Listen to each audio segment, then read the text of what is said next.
우리는 지난주 4절에 아비들아 너희 자녀를 노엽게 하지 말고 오직 주의 교양과 훈계로 양육하라고 하시는 이 가르침의 의미가 무엇인가 말씀을 드리면서 지난 주일에는 주의 교양과 훈계로 양육하라는 것은 우리의 자녀를 그리스도인으로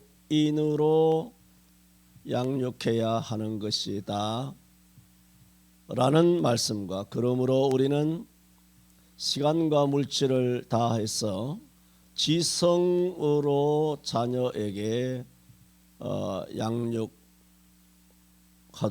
노력해야 한다 말씀을 드렸습니다. 오늘은 아비들에게 주시는 교훈 중에 오직 주의 교양과 훈계로 양육하라는 마지막 부분을 말씀을 드리면서 그 다음에 사회적으로 주인과 종의 관계에 대해서 성경적인 가르침이 무엇인가 말씀을 드리고자 합니다. 자녀 교육에 있어서 마지막으로 드리고 싶은 말씀은 자녀는 반드시 가정에서 길러야 한다는 말씀을 드립니다. 공산주의 국가와 자유민주 국가를 구분하는 중요한 차이는 공산국가는 국가가 자녀를 기르고 자유민주 국가는 가정에서 기른다는 것입니다. 아시는 것처럼 전 세계에서 타가방이 가장 발달된 곳이 북한입니다. 국가가 자녀를 대신 맡아서 길러줍니다. 그래서 젖먹이 때부터 국가의 이념과 국가의 사상과 국가를 종교화해서 가르치게 됩니다. 그러므로 자녀는 부모가 낳은 것 같지만, 내가 낳은 것 같지만은 국가가 자녀를 기르기 시작하면서부터 그 자녀는 여호와를 떠나게 되고 이제 내 자녀가 아니라 국가의 자녀가 되게 되는 것입니다. 나는 우리 부모들이 왜 그리 어리석은지 모르겠습니다. 우리 아이들을 육신의 입에 들어가고 우리 아이의 건강과 발육과 지혜와 총기와 또한 우리의 모든 아이들의 키가 자라는 이런 육신의 건강에 있어서는 유기농이 어떠니 하면서 돈을 더해서라도 좋은 것 먹이고 입히려고 그렇게 애를 쓰면서 이 아이들을 어린이집에 턱하고 보낸단 말입니다. 하루에 4시간, 6시간, 8시간씩 그렇게 턱하고 보내놓으면 그 아이의 영혼에 그 어린이집에 있는 그 여자들이 도대체 뭘 집어넣고 영적으로 뭘 처먹이는지 아무 염려를 하지 않는다는 겁니다. 어린이집의 선생들과 유치원 선생들이 미친 걸까요? 그 부모들이 미친 것일까요? 그 원장의 교육 이념과 어린이집이나 유치원 선생들이나 부모들이 어떤 사상을 갖고 있는지, 어떤 이념을 갖고 있는지, 도대체 그 어떤 교육 프로그램에 있어서 도대체 뭘 가르치는지, 입으로 들어가는 것은 좋은 거 먹이려고, 뭐 하나라도 떨어지면 뭐 온갖 것들 불량식품 안 먹이려고 그렇게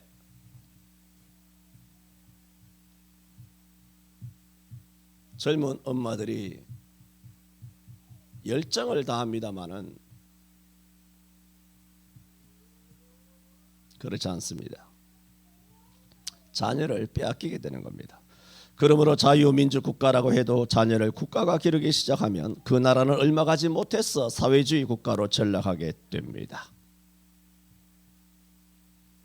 정치인들은 정권을 잡으면 국가를 발전시키기 위해서 어떤 방식으로든지 집안에 있는 여자들을 끌어내어 일시키기를 원합니다.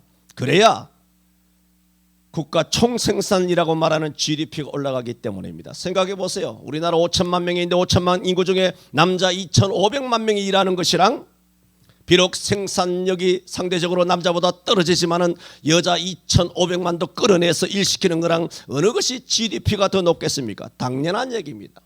그래서 국가는 오래전부터 집안에서 애 낳고 자녀 양육하는 여자들을 무능력한 여자로 치부, 자기 개발, 자기 성취라는 말로 집단 세뇌하여 집안일이나 자녀 교육은 뒷전으로 하고 직장생활, 사회생활 하도록 세뇌하여 왔습니다. 또 우리나라는 십수년 전부터 마귀 작가들에 의해서 우한폐렴처럼 퍼뜨려진 사탄적으로 규정되어진 독박 육아라는 말로 자녀 양육을 등한시하고 소홀히 하고 부부를 이간시키고 가정을 파괴시켜 왔습니다. 쥐새끼 지가 키우는 것 당연한 일을 못할 짓 하는 것처럼 악의적으로 선동해온 뱀새끼들인 것입니다. 그래서인가 이제 자기 자녀는 어머니가 키우는 것이 아니라 놀이방이나 어린이집이나 유치원에서 키웁니다. 국가가 자녀 교육의 공산주의 방식을 채택한 것입니다. 그 결과 가정과 가족은 없고 양육만 있게 되었습니다. 독이 든 성배입니다. 그 사이 자녀 교육은 사탄이 마음대로 하고 부부 사이도 멀어지고 가정이 망하여 이혼 가정은 폭증하여 6.25 때 고아 10만 명보다 더 많은 고아가 지금 이 땅에 산재해져 있습니다. 그것이 대한민국 가정의 현실입니다. 돈 몇 푼 더 벌어 집세 내고 좋은 자동차 사고 가전제품 바꾸고 외식하며 캠프하면서 조금 더 보란 듯 여유 있게 살려다가 가정이 풍비박산 난 것입니다. 차라리 외벌이를 하더라도 자녀를 엄마 품에서 직접 양육하며 돈을 아끼며 살아가는 것이 훨씬 성경적이고 지혜롭고 행복하며 건강한 가정이었다라는 말입니다. 아비들아, 너희 자녀를 노엽게 하지 말라. 아버지가 폭력과 폭언을 행하는 것만 자녀를 노엽게 하는 것일까요? 아이에게 가장 치명적인 아픔을 주는 것이 뭘까요? 부모 없이 애를 내동댕이 치는 겁니다. 부모 없는 시간을 장시간 아이를 방치하는 겁니다. 유치원에, 학원에, 어린이집에 다 갖다 내 던지거나 지 자식 지가 안 돌보고. 그게 자녀를 노엽게 하는 거 아닙니까? 그 자녀의 심리 상태를 한번 조사해 보세요. 그 아이가 과연 행복할까? 행복한가?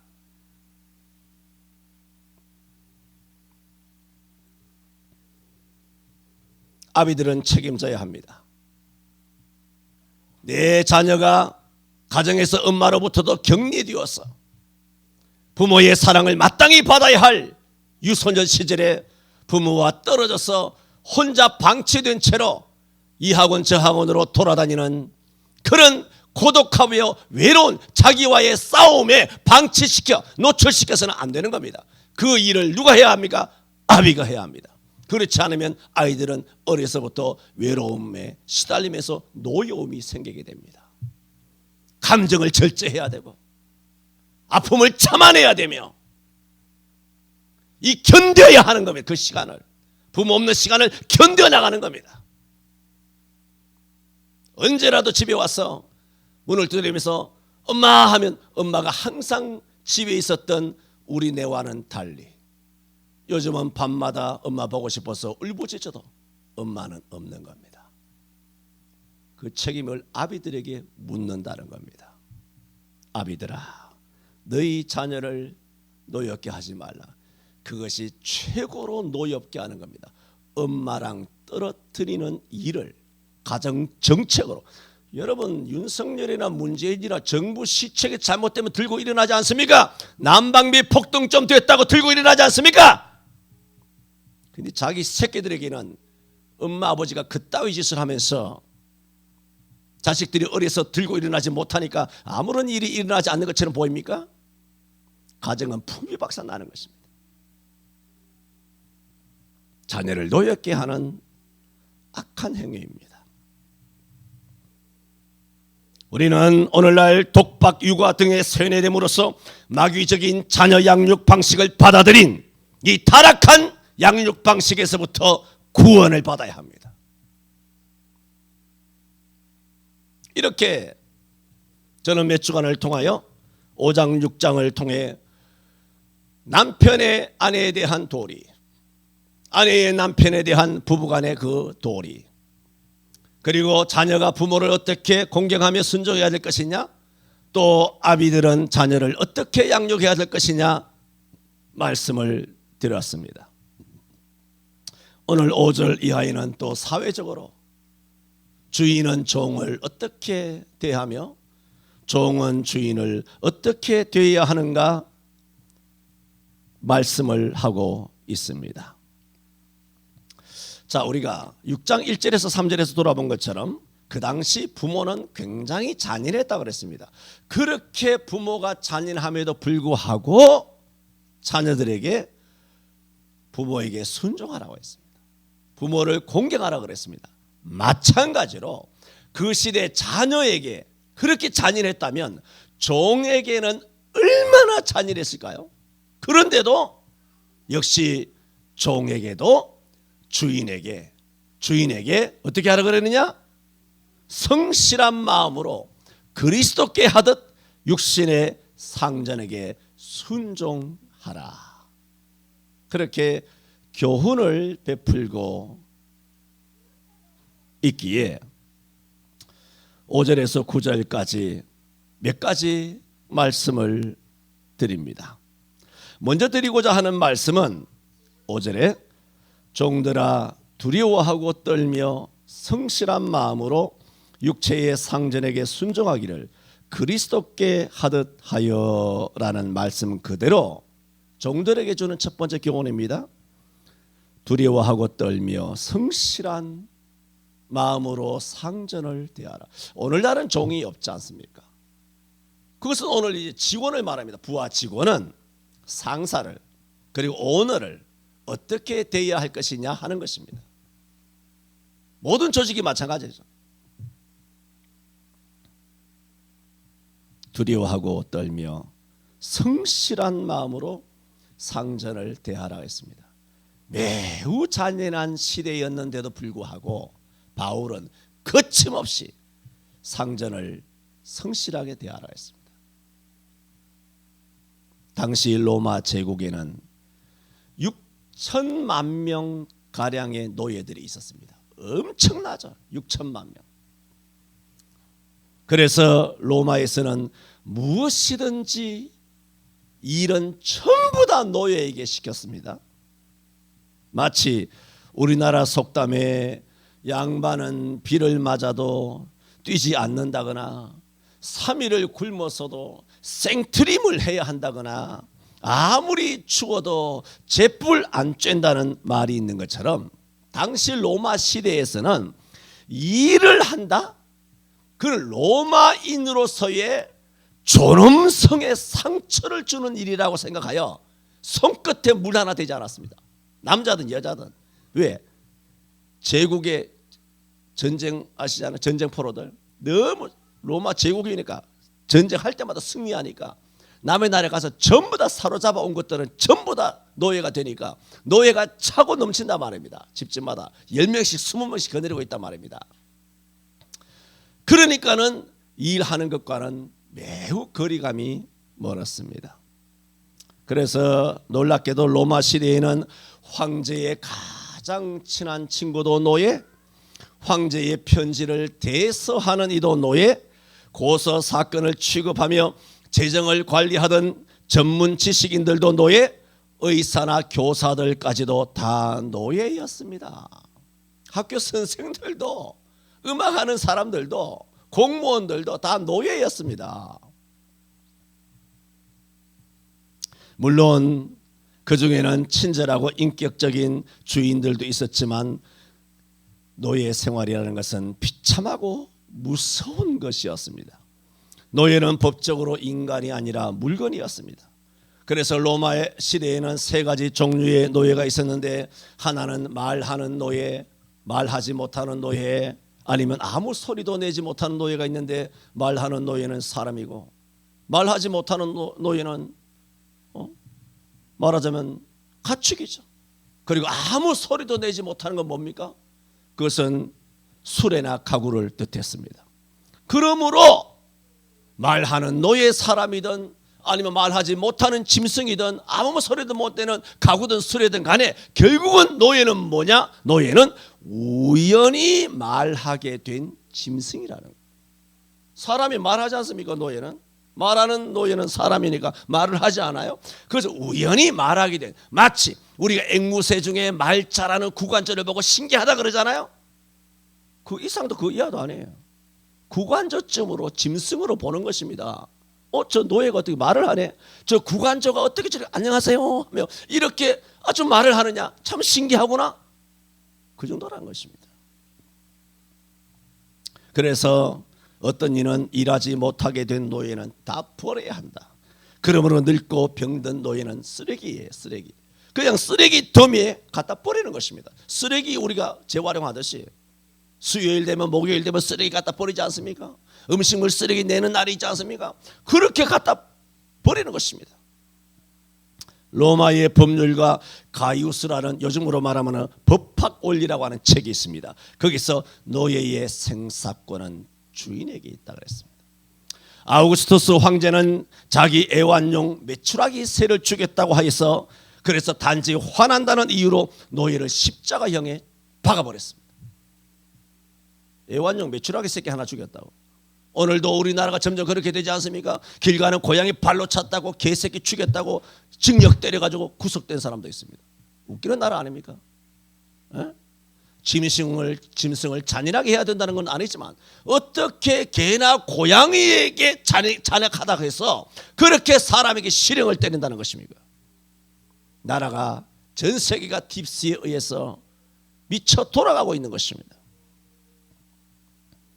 폴리오라고 하는 사람은 수정으로 만든 말하자면 크리스탈 술잔이죠. 그걸 깨뜨렸다고 해서 노예를 흡혈칠성 장애가 있는 못에 집어던진 것입니다. 노예로 산다는 것은 당신은 공포스럽고 끔찍한 삶이었습니다. 그런 시대에 어떻게 종들아 성실한 마음으로 육체의 상전에게 순종하기를 그리스도께 하듯 하라. 이 말이 됩니까? 죽지 못해서 살고 무서워서 떨며 공포스럽게 살기 위하여 견디면서 하루하루를 넘겨야 하는 숨이 턱턱턱 막히는 그야말로 살얼음 판을 걸어가는 죽느냐 사느냐가 그야말로 담장 위를 걸어가는 절벽 위를 걸어가는 것 같은 그런 생사의 갈림길로 매일매일 숨고르기를 하는 그런 노예에게 그리스도에게 하듯 상전에게 순종하라. 와, 여러분 아들에게 아버지가 잔인했다 그러잖아요. 그러나 그 아들은 기회가 있지 않습니까? 뭡니까? 아들을 낳았는데 아버지가 내려가서 대돌에서 아들을 안습니다. 그럼 아들이 됩니다. 그럼 아버지가 모른 척하고 지나갑니다. 그럼 시장에 팔든지 노예가 되든지 그렇게 합니다. 하지만 아들로 선택될 수 있는 기회는 있지 않습니까? 그런데 노예는 죽을 때까지 노예인 것입니다. 노예에서 난 노예노 또 노예가 되는 것입니다. 세습되는 것입니다. 그러므로 노예는 영원히 볕이 들지 않는 어둠의 세계 가운데 갇혀 있는 것입니다. 그런 노예를 향하여 종들아 두려워하고 떨며 성실한 마음으로, 아니 바울 선생님이 말 안 해도 우리는 두려워서 죽을 지경이에요. 공포스러울 지경이에요. 오늘 하루 목숨이 모가지가 내 몸에 붙어 있다? 이게 기적이에요. 안 그래도 두려워 죽겠는데 두려워하고 떨며 성실한 마음으로 상전을 대하라는 이런 가르침이 얼마나 힘든 가르침이었을까. 에베소 교회 안에는 귀족들도 있었고 평민들도 있고 잔인한 아버지들도 있고 잔인한 아버지 밑에서 자라난 그런 학대를 받았던 아들들도 있고 또 종들도 예수를 믿고 들어온 믿음 있는 종들도 있단 말입니다. 그런 믿음을 가진 예수 믿는 종들을 향하여 주인을 성실하게 대하라. 이게 가능한 일입니까? 그러나 성경은 그렇게 하라고 명령하고 있습니다. 이 말씀은 성경이 노예 제도를 찬성하고 있다는 말씀이 아닙니다. 이 성경에는 그 당시가 노예가 많았기 때문에 상전과 노예에 관한 가르침이 여러 군데가 있어요. 신약에. 그 중에 한 가지 고린도전서 7장 17절에서 20절을 인용한다면 이런 말씀이 있습니다. 물론 고린도전서는 역시 바울이 역시 썼어요. 바울이 고린도 교회에 보낸 주인과 노예의 관계를 교훈했다면, 이 에베소서는 바울이 에베소 교회 소아시아에 있는, 고린도는 유럽이잖아요, 아시아에 있는 주인과 종들의 관계가 어떠해야 되느냐 성경적인 가르침을 말씀하고 있는데, 유럽의 고린도 교회에는 바울이 이렇게 말합니다. 각 사람을 부르신 그대로 행하라. 할례자로 부르심을 받은 자가 있느냐 무할례자가 되지 말고, 무할례자로 부르심을 받은 자가 있느냐 할례자가 되지 말라. 각 사람이 부르심을 받은 그대로 지내라. 바울 사도의 이 말씀은 그리스도인들이 세상 살아갈 때 중요한 규칙을 이야기하고 있습니다. 그 전에 고린도전서 강론을 할 때 다 한 말씀이에요. 세상 살아갈 때 그리스도인들의 중요한 규칙을 이야기하고 있는데, 이 말씀이 무슨 말인가 하면 지금 있는 상태 그대로의 그리스도인이 되라는 겁니다. 그리스도인이 되었다고 해서 직장에서 뛰쳐나오고, 그리스도인이 되었다고 해서 갑자기 신학에서 목사가 되는 인간들도 수두룩하거든요. 내가 옛날 스터디할 때 자주 말씀드렸죠. 선생하던 사람들은 중간에 선생질 그만두고 목사 되지 말라고 그랬잖아 내가. 에? 왜 그렇게 하는데? 목사들이 하나님께 영광을 돌립니까? 성경은 말했습니다. 각 사람은 부르심을 받은 그 부르심 그대로 지내라 그랬어요. 연예인 하다가 목사 될 필요도 없고, 가수 하다가 목사 될 필요도 없고, 학교 선생 하다가 대학 교수 하다가 나이 40살 넘어서 세상 직업에 종사하다가 괜히 은혜 받았다고 해서 신학교 가서 목사 될 이유가 없단 말입니다.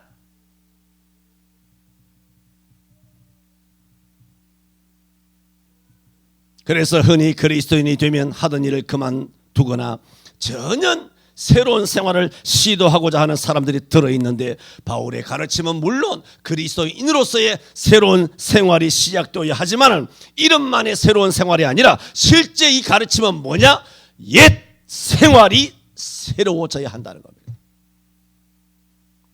내가 있는 직장에서 새로워져야 되는 거예요. 내가 어떤 직업에 종사를 하고 있는데 예수를 안 믿었어.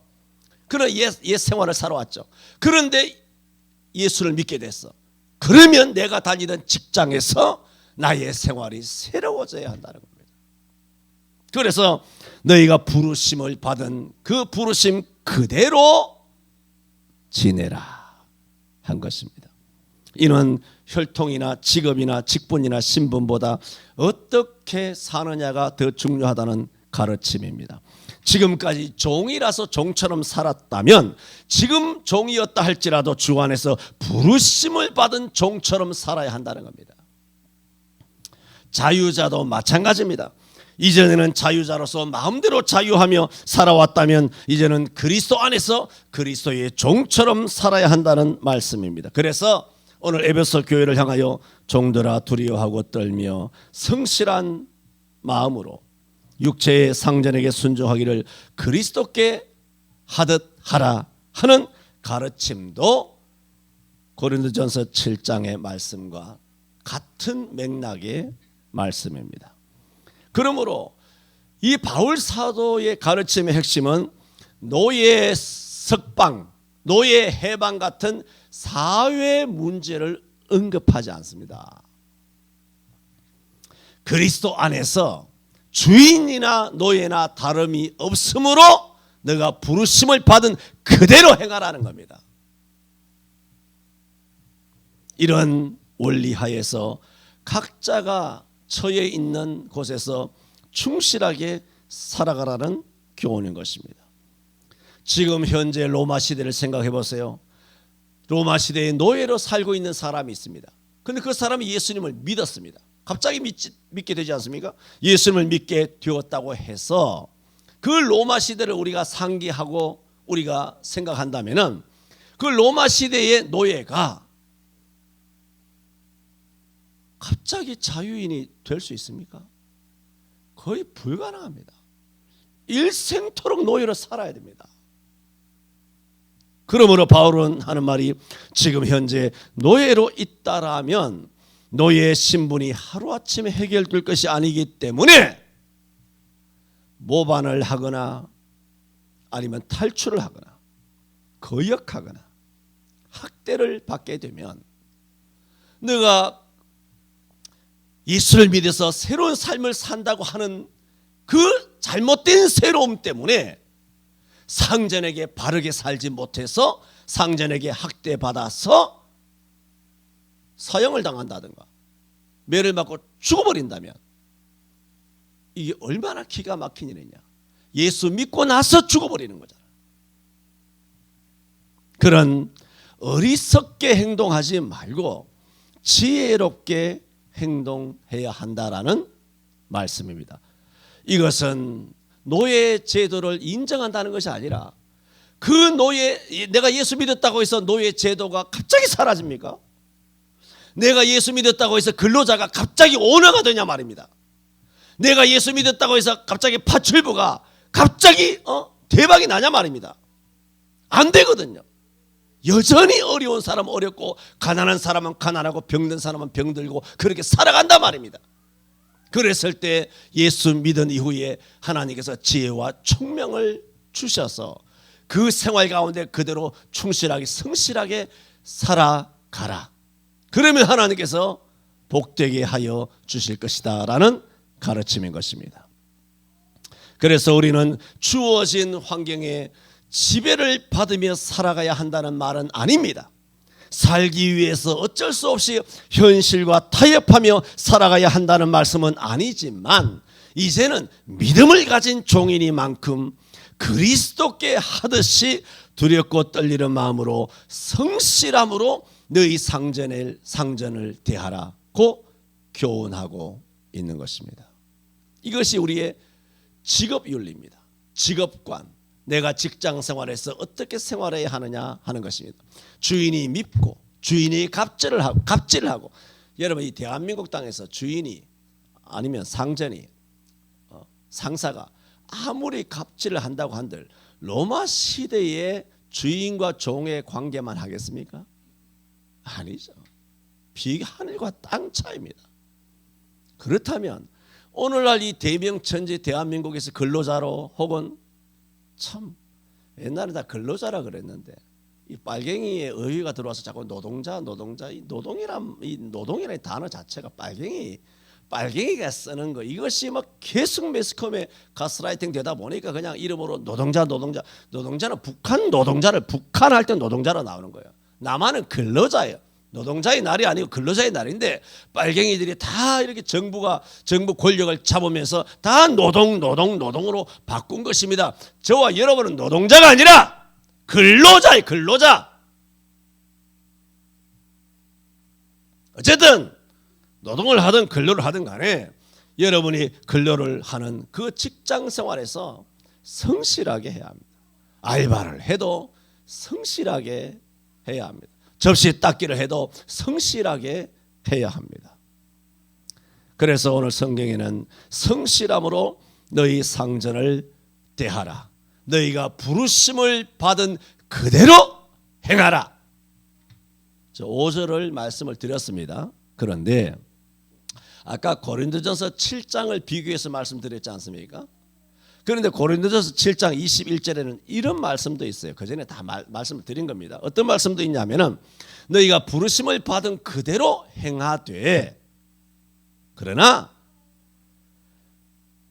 종에서 자유할 수 있느냐? 자유할 수 있거든 자유하라는 겁니다. 차라리 자유하라는 겁니다. 예를 들어 내가 근로를 안 할 수 있다. 직장인으로 안 살 수 있다. 그리고 성공 보장이 된다. 확실하게 내가 더 많은 능력을 발휘해서 자영업을 하든 사업을 하든 아니면 나의 길을 개척할 수 있다. 그런 사람이 있으면 옛날에 종의 개념과는 다르지만 그렇다면 차라리 자유를 얻으라는 겁니다. 어떻게 해야 됩니까? 자기 몸값만큼 주인에게 돈을 주면 주인이 풀어주는 것입니다. 그래서 너희가 종으로 있을 때 부르심을 받았느냐? 염려하지 말라. 그냥 성실하게 살라는 겁니다. 그러나 자유할 수 있거든 몸값을 갚고 차라리 자유해도 된다. 자유하라 한 것입니다. 이처럼 저는 오늘 종들아 5절부터 9절까지 종들을 향한 바울 사도의 가르침 중에서 첫 번째 가르침을 5절을 중심으로 말씀을 드리면서 그 당시가 아무리 잔인한 시대라 할지라도 바울 사도는 믿음을 가진 종들이라면 믿음을 갖기 이전보다 믿음을 갖지 않은 종들보다 주인을 더 성실하게 섬기게 되면 어떻게 되나요? 주인이 알잖아요. 주인 허락 없이 주일날 예배 나갈 수 있겠습니까? 야, 저 종놈이 말이야. 그런데 그전에도 성실했지만 교회 다니고부터 더 성실하고 주인을 그때는 안 맞으려고 옥에 안 갇히려고 안 죽으려고 아등바등하면서 억지로 내게 충성하고 그 모양새만 갖췄더니 이제는 보니까 성심으로 나를 섬기는구나. 이런 것을 통하여 주인의 마음이 어떻게 될까요? 야, 이 종이라고 하는 벌레만도 못한 짐승과 같은 이런 존재의 그 인격과 삶을 변화시키는 예수는 누군가? 그런 도전과 영적인 그런 감화 감동이 일어나지 않겠습니까? 주인도 그걸 다 보잖아요. 깜짝 놀라는 거죠. 변화된 모습을 보고 그것을 가르치는 겁니다. 예수 그리스도의 향기가 되라는 거예요. 떨어지는 미랄이 되라는 거예요. 복음 전도자가 되라는 거예요. 예수 안 믿을 때보다 더 성실했을 때, 예수 안 믿는 종들에 비하여 더 충실할 때 주인이 감동을 받지 않겠느냐는 겁니다. 그렇다면 그런 역사적인 것이 좀 많죠. 그렇게 되다 보면 주인이 너무나 감화 감동하면 어떻게 되나요? 그 종을 자유인으로 풀어줍니다. 여러분 영화에도 그런 거 많이 있지 않습니까? 로마 영화에 풀어준다는 거예요. 놀라운 역사가 일어나는 겁니다. 종이 귀족에게 입양이 돼가지고 귀족의 신분을, 그게 바로 베너 영화잖아요. 베너, 노예로 팔려가던 그 베너가 귀족 그 총사령관, 해군의 총사령관 거기에 발탁돼서 배 밑바닥에서 노예로 이렇게 놓아졌고 막 죽을똥살똥하다가 그 총사령관을 구해줌으로써 감화 감동받아서 아들도 죽고 하니까 이 베너를 자기 아들로 입적시켜서 일약 귀족이 되어버려요. 그게 바로 베너라는 영화 아닙니까? 그런 경우들이 있단 말입니다. 독실한 크리스찬일 경우에. 그것이 뭔가요? 그것이 사회를 변화시킨다는 겁니다. 내가 이제 예수 믿었으니까 노예 해방운동을 해야 돼. 담치기를 해야 돼. 도망가야 돼. 주인을 찔러 죽어야 돼. 주인이 미워 증오해야 돼. 이것은 기독교가 아니라 말입니다. 그런데도 우리 대한민국의 시민단체들은 전부 다 적그리스도적인 시민운동을 하고 있단 말입니다. 참여연대를 비롯하여 경실련이든 오마이뉴스든 뭐 온갖 공TV는 말할 것도 없고 언론, 작가, PD 뭐 온갖 것들 전부 다 예수 믿는다고 하나 그들의 삶을 보면 마귀적인 적대적인 삶을 살고 있다, 그 말이 옳시다. 성경은 그렇게 가르치고 있지 않습니다. 그러므로 똑같이 성경을 믿으면서도 종으로 성실하게 살아가는 사람이 있느냐 하면은 칼 들고 주인의 목을 베고 주인에게 아주 테러를 가하면서 그렇게 노예 해방을 꿈꾸는 그런 근로자들이 이 땅에 많이 있습니다. 이 땅에. 그것은 성경의 가르침이 아닙니다. 저는 지난주일에 다 드리지 못한 4절 오직 주의 교양과 훈계로 양육하라는 말씀이 무엇인가? 그것은 아이를 엄마가 키워라. 집에서 키워라. 이놈들아, 네 새끼 네가 키워라. 독방 육아는 사탄적인 용어다. 마귀 새끼들이 지어낸 아주 저주스러운 언어다. 최고로 위대한 엄마가 누구냐? 지 새끼 지가 키우는 거야. 집에서. 다 그렇게 자랐잖아 우리가. 그래서 훌륭한 사람 됐잖아.